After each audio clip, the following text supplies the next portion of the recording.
Hello, everyone, and welcome to our webinar, The Business Guide to S4 versus ECC's MRP and Exception Management. We're thrilled to have you all here today, whether you're gearing up for the move to S4 or you're already there and eager to maximize your investment. We've got a fantastic session lined up for you, featuring two experts who know the ins and outs of SAP like the back of their hands. Today's discussion will last about 30 minutes, followed by a Q&A session. Throughout the presentation, we'll share some poll questions to keep you on your toes, and we encourage you to ask questions. Your participation is welcome and appreciated. First up, we have Christy, who brings a wealth of experience in SAP and extensive background in MRP and exception management. And joining her is Tom, a seasoned pro with a knack for turning complex data into actionable insights. Together, they'll take us on a deep dive into the world of MRP and exception management. So get comfy and let's get ready. Please join me in welcoming Christy and Tom. Well, thank you so much, Kelly. And hello, everyone. We are so glad that you are taking a little time with us today. I'm really excited to start this conversation here with Tom. You know, he has a practical approach, he's got an operations perspective, and he's a no-nonsense kind of guy. So I'm excited to see what he has to weigh in when we start talking about things like moving to new technology and trying to bring that to bear in terms of value. So really excited to chat with you today. Our three topics that we'll be covering in this session is, first of all, working with MRP and exception monitoring in S4. Then once we kind of establish that baseline of what's new and what's different and how we should be thinking about it, then we're going to move into what good looks like. And to demonstrate that for you, we're going to talk through one of our favorite FIORI apps that has all the milk and cookies for planners and buyers. And then the big burning question, how do you get from wherever you are today to the there, or the future that we're talking about? And then following that, we'll do a quick wrap up and a little questions and answers. So as Kelly said, think of those questions. We love to hear from you and we love to make this a dialogue. So as we're getting started, we're going to actually start with a poll question. You ready for the first one? I hope so. It's an easy one. Are you running MRP live today? And Kelly's going to post into the session for you some answers for you to choose from. And this will kind of give Tom an idea of where we are today. So as he and I are dialoguing, we've got a good idea of kind of what we've got going on from the audience. So Tom, maybe while they're thinking about that, I'd love to get you started with this question. So this is one of the things that is the most common comments we hear. MRP is running, but we just can't use the results. What does S4 offer to address this challenge? Like, how do you think about that? So yeah, that's a pretty common, reaction with MRP to say, we get results from MRP, but we can't always trust them, or we can't always action, what we're seeing from the results of MRP. And the nice thing with S4 is it really starts simplifying, master data, simplifies the process, makes it a little easier for us to put our arms around what's happening and the results we're getting from MRP. So I'd say the biggest benefit with S4 is, just simply it simplifies the process, which it makes it easier for us to set it up in a way that makes sense.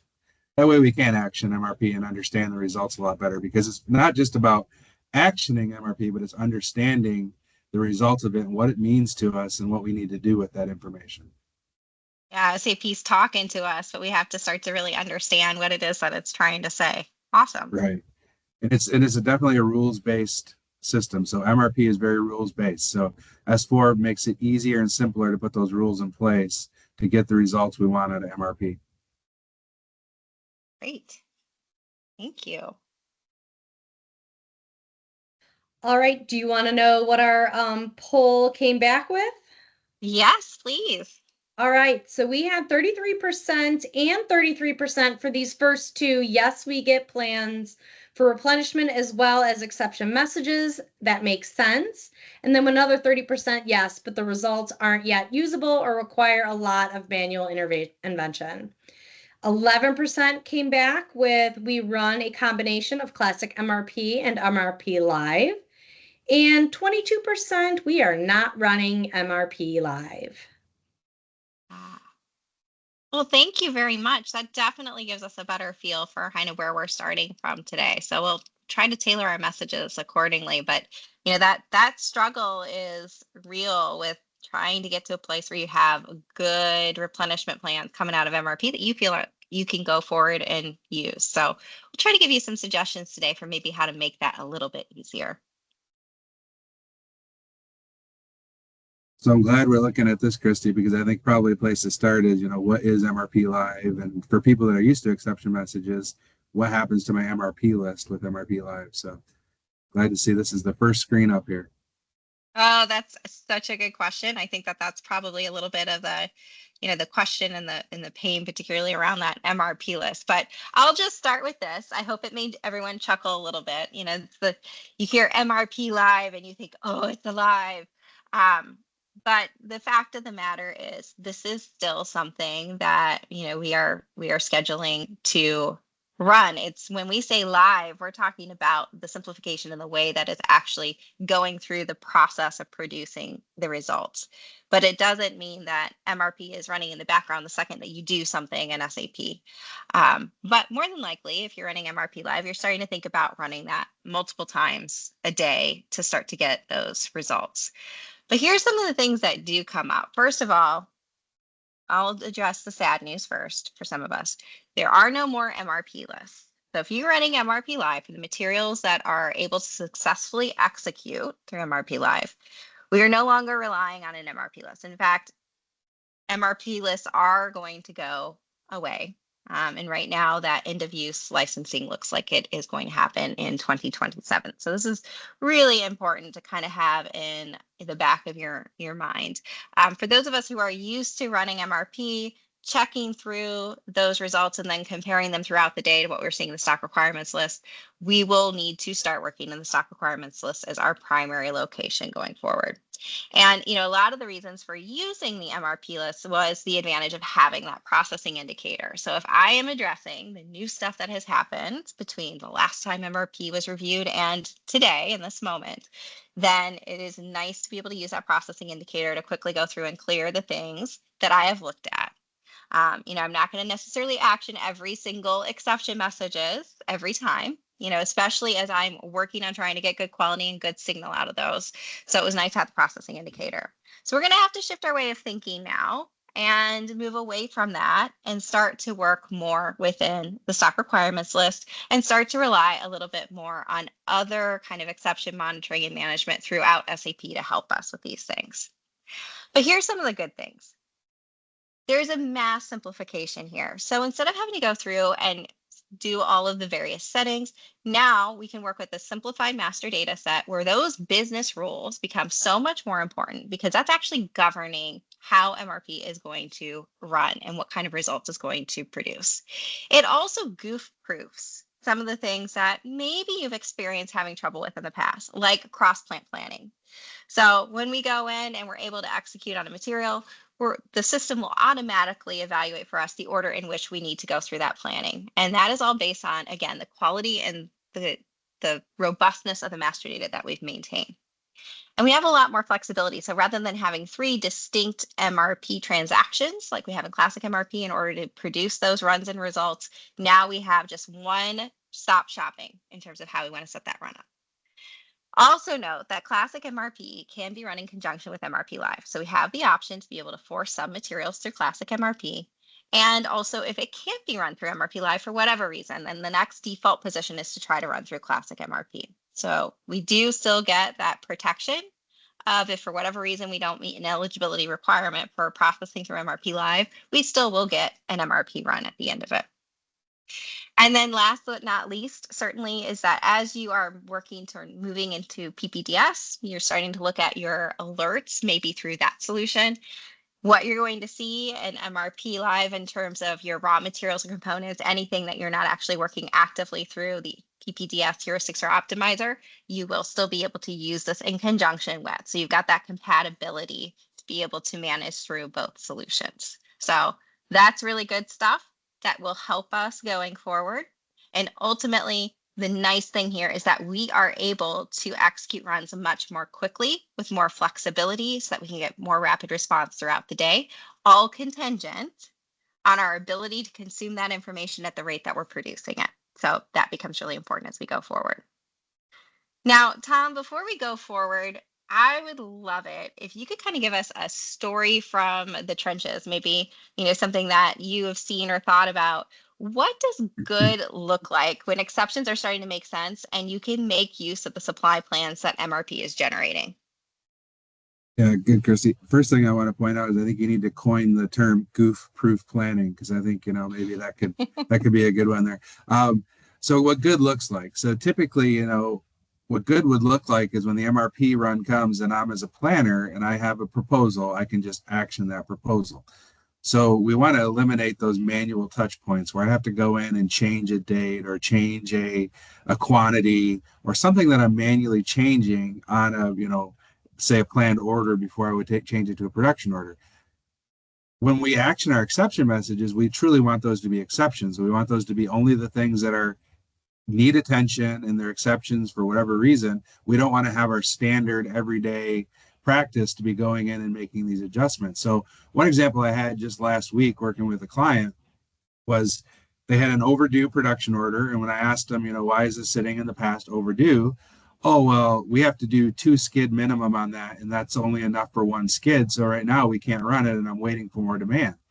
Well, then we talked about the business decision. Okay, is that truly what you guys want to do? Do you really want to run 2 skids at a time, put it in stock and have it sitting there waiting? And they're like, yeah, that's what we need to do because a massive setup time and all these things that go into making this product. I said, great. Well, if we go in and fix the master data to reflect what you're trying to do, a 2 skid minimum run quantity, when MRP runs, it's going to generate that planned order for the quantity you want. There's no longer waiting or changing it manually.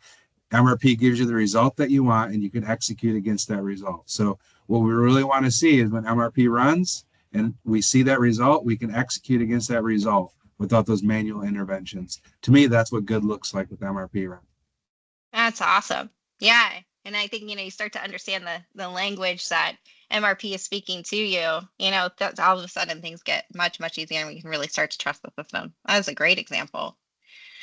So let's do this. I want to actually go in and ask one more poll question, if we can. And this one is really around the FIORI workspace. So as we're thinking about kind of the milk and cookies of what good looks like, if we're thinking about the way that SAP has really started to rapidly develop solutions for us and start to really integrate in some of the things that planners and buyers have been asking for, one of the primary places we're going to see that is FIORI.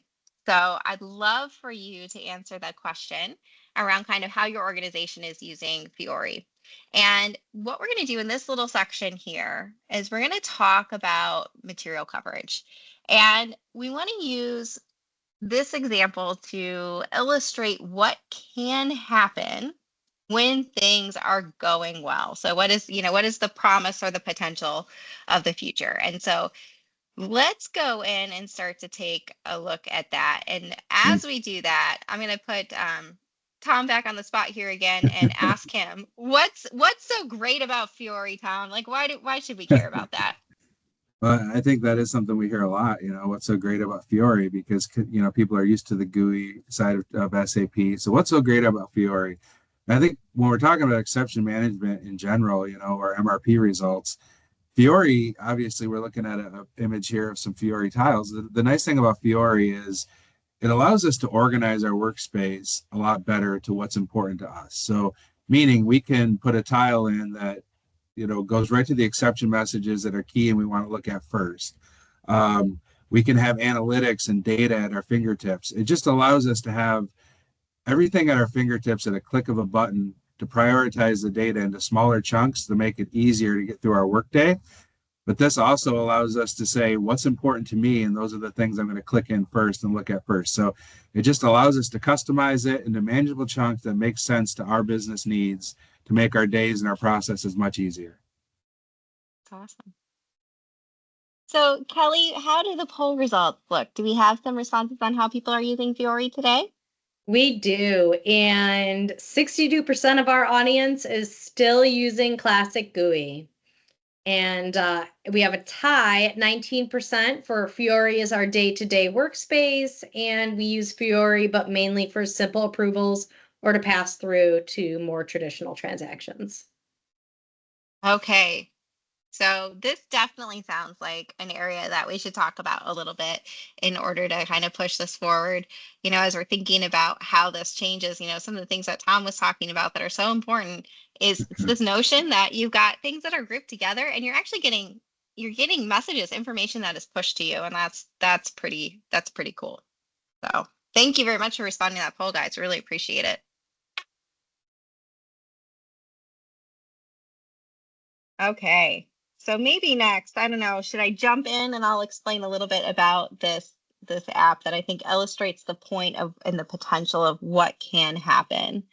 And what you're going to see here is a little example of where we can get to if our master data is right. So depending on what version you are on, you'll either see this app called material coverage or material shortage. But in either case, you are able to review how much coverage that you have. And you're going to get essentially an exception or an alert list that you can start to then work through and evaluate your planning situation. So what's really neat about this, so a few of our favorite things, is that you get a graph or chart that allows you to see what those stock levels are going to look like over time. And I know one of the things that we're always hungry for are future looking graphs of what is going to happen with our stock based on the current plans that we have in place. And so this is a nice example of how we can see this. Now we can absolutely see forward-looking projections in ECC as well. So if that's something that you are struggling with today, know that that is very possible. This is kind of taking it to the next level and being able to go in and do this in a workspace where we're moving across multiple materials. And before we even get to this screen, when the app first opens, we actually see kind of a little chart across time, and it is red or green depending on what those stock levels look like. So even glancing at that, we can get a good idea of how short we're going to be and for how long. That really helps us to then prioritize in conjunction with exception management and exception monitoring which materials we really want to pay attention to. Now here's where it gets interesting. Do you see down here we have these different star options? What this is doing is based on all of the data and information, all of the rules that we have provided to SAP about what the viable sources or options are for this material. It is going to go out and see, based on our current supply plan and our options for replenishment, how we could potentially get to a better stocking position in the least amount of time. And what we'll see here are different star ratings where it either is partially solving or it is fully solving for that shortage. And you will see things like increasing an order that is already in play. You could see something like rescheduling, or you could see additional procurement or production. But based on all of those master data rules, then we start to get this. And the options are cool, but wait, it gets cooler, because from there, we can actually choose an option and adopt it. When we go in and we look at this, we can pop right into a stock requirements list. We can choose to adopt that particular option. And then if our master data is in place, we have good transactional data integrity, we are able to use and consume the information by MRP. Now it will go through and it will automatically take that action for us. So if that's placing a purchase order, we could go through the process of getting that purchase order written. If we need to make a change, it's going to go in and take care of that. If we need to go in and get a production order or planned order in place, we have the option to work through that as well. So there's a degree of automation here. And what this really illustrates is our ability to get to a place where we are reviewing and making decisions rather than hands on the keyboard working to try to make those things tactically happen. And that is, I think, a game changer, for where we can get to. So with that being said, Tom, I know we didn't really get a chance to talk about this ahead of time, but I am just wondering, now that you've heard me explain this a little bit, can you imagine yourself as a planner using it? Oh, absolutely. This is the kind of stuff that actually excites me as an end user planner, because information at the click of a button, right? Like material availability is a huge part of production planning. So to be able to understand the future and what it looks like is key, right? The more proactive we can be, the better. And then to be able to, by a click of a button, see proposed solutions and execute on those just makes the entire process so much easier for a production planner making decisions. I think this would be a big game-changing app for anybody in the production planning space. We actually just did like a whole little walkthrough for this. So, and Kelly knows as well. So we do at our Gartner booth this year, we wanted to be able to show people what it looks like to do full cycle from sales order placement to, going through the process of scheduling raw materials, scheduling production, adjusting, running ATP, running rescheduling, ultimately seeing the end result. And we added a step this year to kind of play with this a little bit more and start to show it to people. And for me, in the background, trying to go through and work with the plans as we had sales orders coming in, this made it much easier for me to go through that process. And I was actually really surprised at how much it improved the cycle time for individual transactions because I took the time up front to set it up. So yeah, I think this really shows that now we're starting to get some things that really apply to a buyer and planner's world. And that is so super cool. I'm glad you're excited. I'm really excited. So I'd like to not be excited all by myself. But as we know, like in the planning world, there's so many things to do and to juggle and to worry about that anything that could save us time and effort is huge. So I see that as a big win. Definitely. And this, you put in the, right group of materials, you can go through and prioritize and make some decisions. It goes beyond just even a single material at a time. And that's some good stuff there. All right. So let's do this one. I'm very interested. So let's talk a little bit about how to get from here to there. And the first step of our conversation around how to get from here to there is we have to know where here is. So this is something called the business maturity continuum. This has nothing to do with how your business runs its supply chain. It has nothing to do with how well you are servicing your customers. What it has to do with is how well SAP is enabling your processes and empowering your people to get that job done. And there's lots of little bullet points on here, and I'm going to assume a lot of you do not have large screens to read them. So I'm going to give you a really brief description. And then what I would love is for you to go in and rate yourself. So Kelly's going to issue a poll for this. And let me just describe the different stages to you. So stabilization means your system is up and running. You have very little downtime. You have a good functional SAP environment. Most folks, most organizations, unless there's something really wrong, at least are going to have that. That's your ability to kind of transact day in and day out. Got to have that in place before we can do anything else. Stage 2 is all about data integrity. And when you think about that, you're thinking about transactional data integrity. So are my transactions happening in a timely fashion? Do I have past due elements, past due sales orders or deliveries, production or process orders, purchase orders, schedule lines, whatever the case may be, quality inspection lots? Can I count on the information that I'm seeing? I don't have to go double check to make sure I actually have the inventory because my inventory values are correct. So it's all of that kind of, standard state of play for how your transactions are reflected appropriately in the system. If you've got that, you're kind of rocking a stage 2. Stage 3 is you have stage 1 and stage 2. You can't move to stage 3 unless you have the other 2. Okay, so no cheating. Stage 3 is business rules. So now I'm communicating effectively with these rules engines, things like MRP, things like ATP. I've got good planning parameters in there. So exactly what Tom was describing earlier about, the run size and getting the proper master data in there to support getting good proposals that could actually be used. So this is really, if you think about the quality of your replenishment plan, you're getting good quality proposals for replenishment, you're probably starting to enter stage 3, right? Like you can trust that it says 200 units is actually what you need. You don't have to go in and manually intervene all the time. And then from there, we get into things like stage 4 and stage 5, which are really all about, okay, all of the basic building blocks are in place. And now we're starting to thrive, right? We're optimizing our processes.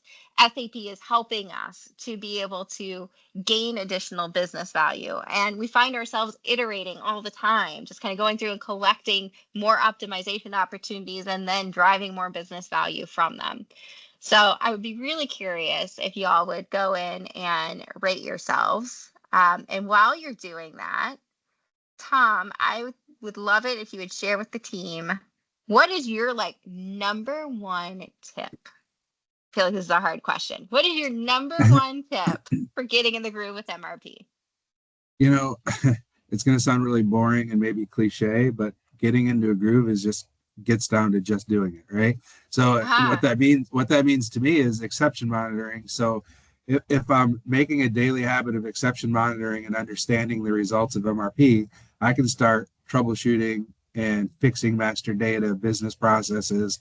But that process doesn't start unless I just get in there and just do it. So making it a daily habit of getting in there and doing it is the start of it all. And then as I go on over time, it becomes easier and easier and easier because I have set up these master data rules. I have set up these business rules. Now I'm truly only getting the exceptions, and it's not just a bunch of noise, a process or master data noise that's also in there. So again, the biggest thing to get into a groove is just get in there every day and action these and look at your exceptions. No excuses, just do it. I love it. Just do it. That's great. Just do it. Kelly, how are we looking? All right, so we are about 19% at level 1, 28% at level 2, 28%, 30% at level 3, 17% are at level 4, and 4% at level 5. That is amazing. Super cool. Thank you for doing that, guys. That's definitely helpful. So for those of you who are saying that you are solidly in, a 4 or a 5, you're probably in a pretty good position to start really thinking through how to put some of these FIORI apps to play. And maybe you are already doing that. If you are, that's fantastic. But if not, I'd encourage you to start thinking about how to bring some of those additional pieces of functionality into your workspace and get your planners and buyers to get a little relief on anything manual that they might be working through right now. Instead rather focus on getting the proper data set up. For those of you who rated yourself at a 3 or lower, there's definitely some opportunity to grow there. If you're at a 3, then that's a good place to really start to get your feet under you and start thinking about starting to use some of these more advanced features that are very reliant on the quality of your data. And those of you who are 1s and 2s, you know what you need to do. Tom just told you, you got to just get in there and just do it. So just a couple of things that I would also highlight here as we think about, our journey. If we think about supply chain's a tough business. And the only thing constant is change. And that is, systems and functionality, but more importantly, it is customers and it is products and it is the challenges that are going in the world right now that affect supply chain and are always going on. So a couple of things to think about, you don't know what you don't know. So to Tom's point about getting in there and just trying, that's the experimentation part. Try a little, start with a small group of materials, start simply, and then just really let that start to cook and marinate and thrive. And when you do this, everything in supply chain relies on us getting by with a little help from our friends. So enroll people in the mission, tell them what you're trying to do, get some help and get some more brains on the problem.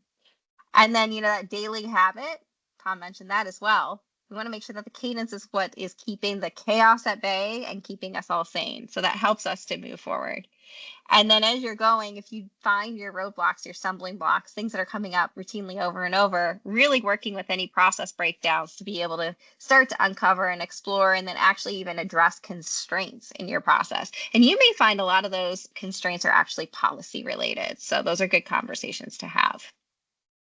Well, let me see if I can bring us home, Kelly, because I want to give some time for questions and answers. So, I think for many organizations, when we think about S4 is like something that's way, way, way down the road. And now, it's here. It's gotten a good amount. We've had several years of this, being available to us and people getting their feet under them. And, we're far from being bleeding edge at this point as we embark on our S4 journeys. We're now at a place where this is something that really needs to happen. But the good news is that if you're going to think about your S4 migration, I would encourage, and I think this is really important. This is an opportunity to be a little bit greedy in terms of getting something for that work and value by taking advantage of the functionality that's available to you and doing that hard work of getting set up smartly to be able to take advantage of it. And that is really, really important. And so it's no longer just a matter of using the system to figure out what we could do, but now we can also think about could and should. And that's a big pivot and change and opportunity. And then as you're starting to explore this, it really is all about flow. So flow of information gives us good flow of materials, gives us good decision making, gives us harmony in the way that we're executing, and gives us alignment of plan, schedule, and actual. So that is incredibly important to the journey. And then last but not least, let's just recognize this. Whether you are doing a migration or you're going forward with a brand new implementation, change is real, change is hard, and sometimes change is real hard, but change is also good. And if you're going to go through a transformation like this, you do want some things to change for the better and be able to harness that and take advantage. So setting up smartly to be able to do that becomes the thing to do. And last but not least, this is what supply chain people do. We can do hard things. So let's not be afraid of it. Let's get in there. Let's start experimenting. Let's start trying, and let's just do it. All right, Kelly, I'll hand it over to you. Do we have any questions that we can answer? So let's start with when you were on the material shortage slide, we had a question in the chat because someone said when they went to the FIORI tiles, all they were seeing was a FIORI tile for that. So I don't know if you need more information or if you can help with that to start. So there's a little bit of configuration work that has to be done in order to get that set up and ready to rock and roll for you. So it's possible you're not seeing any results today because you got to do a little bit of the work to get that up and running. Or it could also be an access issue, but more than likely, we've got a little bit of setup work to do in order to be able to make that fully available to you. All right, thanks, Christy. And then let's move into some more questions we have, which is, what is the advantage of running MRP more frequently?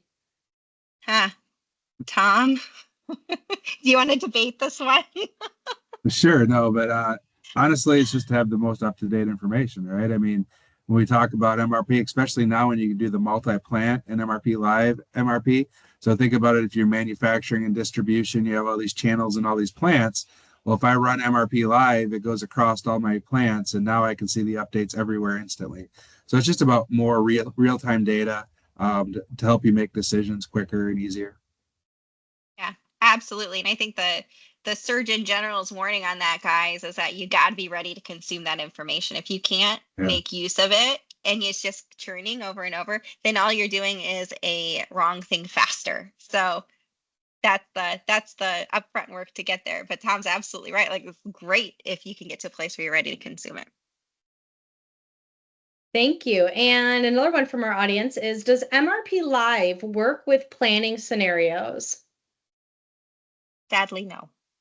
I'm very sad to disappoint you. This is one of the other changes, is that we don't have that living in MRP Live anymore. So in standard classic MRP, we have the ability to do simulations and approach that from an interactive perspective. And we don't have that same functionality today in MRP Live.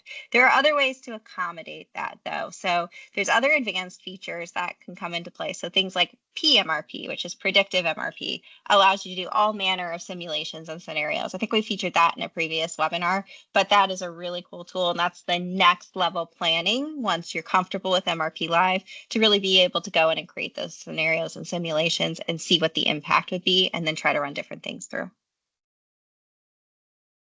All right, a follow-up question is, will we have a separate tile to view only the MRP exceptions? A separate tile to view. So you would have a separate tile that would take you into essentially the exception monitoring view, where you would be able to see your exception messages and your red and yellow and green lights, so that overall status. But yes, there is a tile that is specific for that.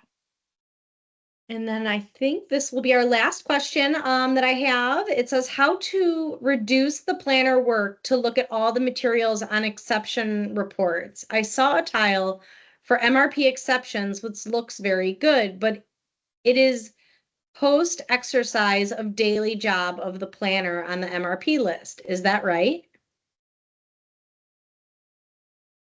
So if I understand the question correctly, and if I understand it correctly, I'll ask Tom if you want to answer it. I think the question is, how do we make the process of monitoring the exceptions faster and easier? Because right now it's happening kind of after the planners have done their work for the day. I think I'm understanding that correctly, Kelly. It's in the chat too. They didn't do it through the Q&A because I think they just have it. So if you want to read it in the chat, that might be helpful.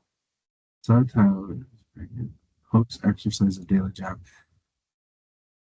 So yeah, I think if I'm reading that right, they're saying it's after the fact of exceptions, but I would argue that it needs to be the first thing that they do is look at the exceptions just to understand what needs to change and what, you know, what's being impacted with exception messages.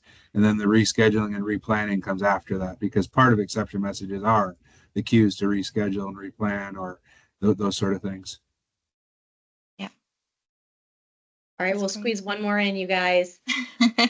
Do you have a final release of requisition for purchasing?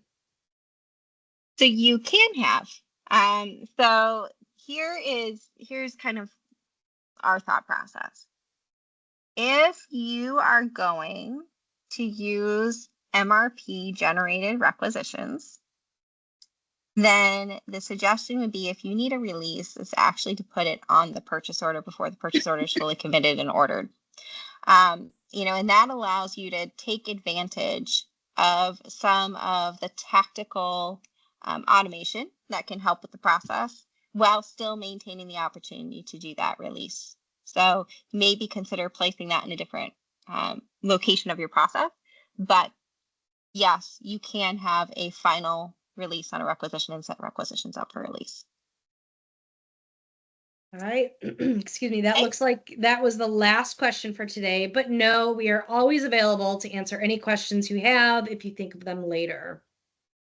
And you can do that with the information that Christy has up on the slide. And a big shout out to our wonderful speakers, Christy and Tom, for their engaging and insightful presentation. While this wraps up our current webinar series, don't worry, exciting new opportunities are on the horizon, and we can't wait to share the schedule with you soon. But in the meantime, I invite you to check out our Reveal TV, and I just put a link inside the chat, which offers some practical business-focused training tailored to everyday challenges SAP users face. And we're currently offering a 3-day free trial. So please take a look at that if you get a chance. And thank you all once again for being here. We hope you found this webinar valuable and have a fantastic rest of your day. Thank you, everybody. Thank you. Thank you. Have great days, guys. Thanks.